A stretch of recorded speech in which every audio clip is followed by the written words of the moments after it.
नमस्कार, भगवती क्लासेज के YouTube channel में आपका हार्दिक स्वागत है। प्रमुख साहित्यकारों की कक्षा में अपन ने दो साहित्यकारों को पढ़ लिया है, जिनमें कर्नल टोड और मोहनोत नैन्सी जी आते हैं। अपन ने उनकी प्रमुख कृतियों, उनका राजस्थानी इतिहास में क्या महत्वपूर्ण योगदान रहा है, वो पीछे की दो कक्षाओं में अपन ने समझ लिया है। इसी श्रेणी में अगर अपन आगे चलते हैं तो महत्वपूर्ण इतिहासकार या प्रमुख इतिहासकार आते हैं डॉक्टर एल.पी. टेशीटोरी जी।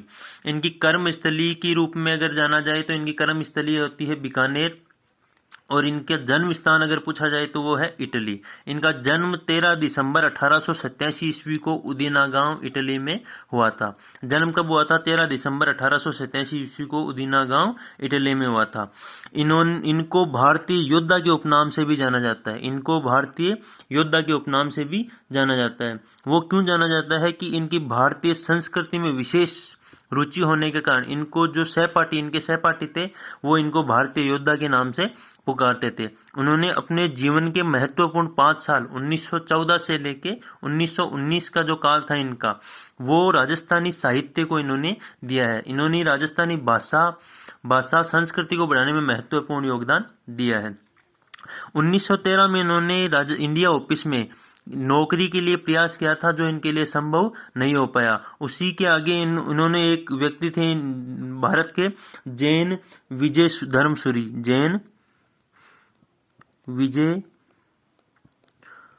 धर्मसूरी। ये आगे जाके जैन विजय धर्मसूरी जी से मिले, जिनसे इनके बहुत दोस्ताना संबंध हो गए थे। उसी कारण इनको इंडिया आने का या राजस्थान आने का मौका मिला। 8 अप्रैल 1914 को ये सर्वप्रथम कहाँ आए थे? मुंबई आए थे। 8 अप्रैल 1914 को सर्वप्रथम ये कहाँ आए थे? मुंबई आए थे।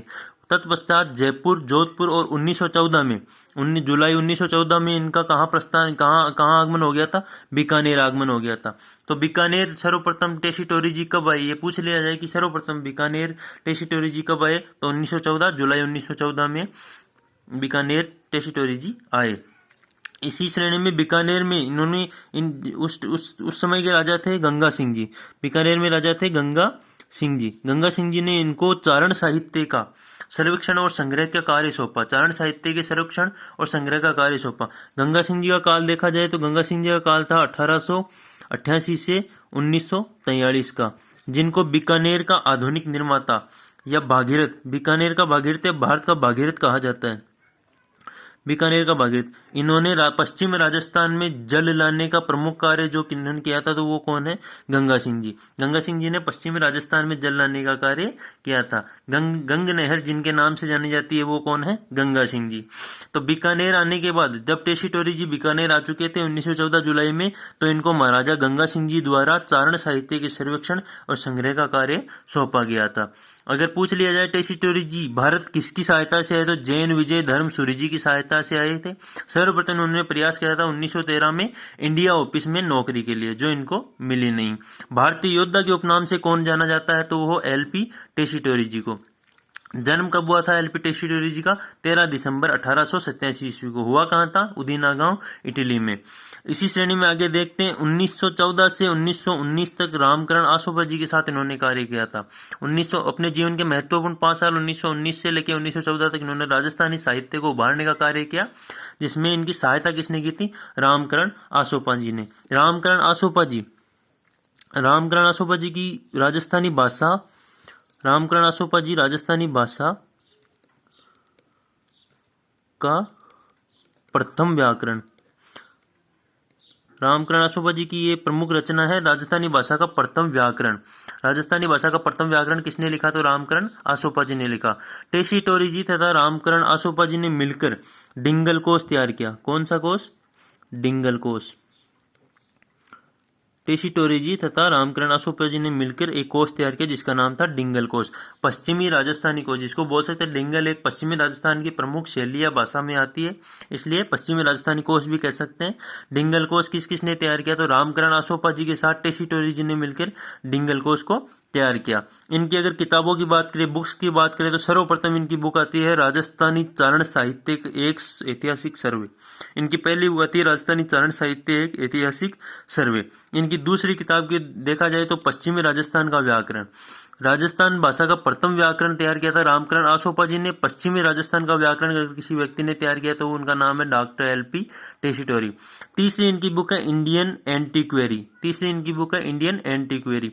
जो 1914 से लेकर 1916 के बीच में इन्होंने लिखी थी। यह जो ग्रंथ है इंडियन एंटीक्वेरी, ये राजस्थानी भाषा शास्त्र का अकेला या एकमात्र प्रमाणिक स्रोत माना जाता है। राजस्थानी भाषा शास्त्र का प्रमाणिक अकेला एकमात्र स्रोत कौन सी बुक है? इंडियन एंटीक्वेरी। किनकी है? Doctor LP. टेसीटोरी जी की। कब लिखी गई? 1914 से 1916 के मध्य। इनकी चौथी और महत्वपूर्ण बुक है a descriptive catalogue of bardic and historical chronicle. इनकी 4 बुकें होगी। पहला राजस्थानी चारण साहित्य एक ऐतिहासिक सर्वे, दूसरी पश्चिमी राजस्थान का व्याकरण, तीसरी इंडियन एंटीक्वेरी जो भाषा शास्त्र का अकेला प्रमाणिक ग्रंथ माना जाता है, जिसको लिखा गया 1914 से लेकर 1916 के मध्य। इनकी चौथी बुक है a descriptive catalogue of bardic and historical chronicle. इन्होंने 2 पुस्तकें थी जिनका संपादन किया था, जिनका नाम है बेली कृष्ण रुक्मणीरी और राव जेतसिरो छंद। 2 पुस्तकें जिनका संपादन किसने किया? टेसीटोरी जी ने संपादन किया। कौन कौन सी बुक है वो? बेली कृष्ण रुक्मणीरी, राव जेतसिरो छंद। इनका संपादन किसने किया था? Doctor LP. टेसीटोरी जी ने। इसी के साथ रामचरितमानस व रामायण का अनुवाद, अगर पूछ लिया जाए कि रामचरितमानस व रामायण का अनुवाद इटली भाषा में किसने किया है, तो डॉक्टर एल.पी. टेसीटोरी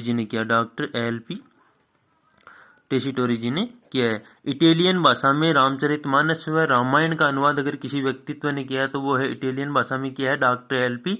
टेसीटोरी जी ने। इनकी कर्मस्थली जो है बीकानेर के रूप में जानी जाती है। इनकी कर्मस्थली कहाँ है? इनकी कर्मस्थली बीकानेर मानी जाती है। क्योंकि सर्वाधिक अगर ऐतिहासिक सर्वे का काम इन्होंने किया है तो बीकानेर राज्य में ही किया है। इनकी कर्मस्थली कहाँ है? बीकानेर में। प्राचीन सभ्यता जो कालीबंगा सभ्यता है उसको सर्वप्रथम पहचान दिलाने का कार्य जो किया है वो एल.पी. टेसीटोरी जी ने ही किया है। प्राचीन सभ्यता स्थल कालीबंगा को सर्वप्रथम पहचान दिलाने का कार्य अगर किसी व्यक्ति ने किया है तो वो है एल.पी.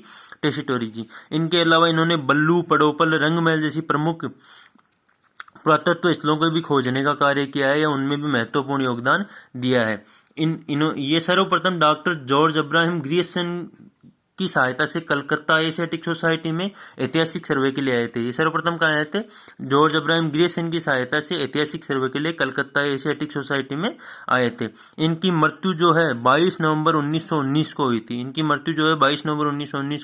बीकानेर राज्य में हुई थी। जो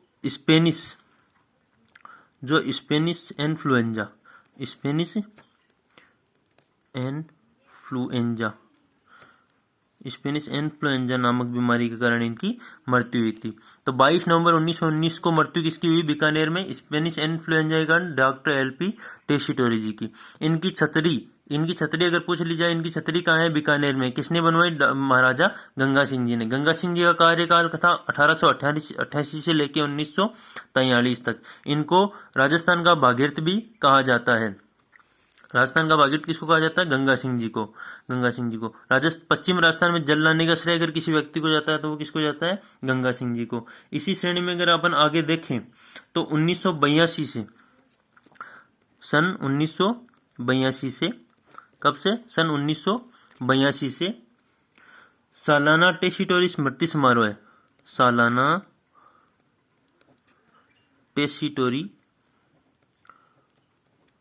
स्मृति समारोह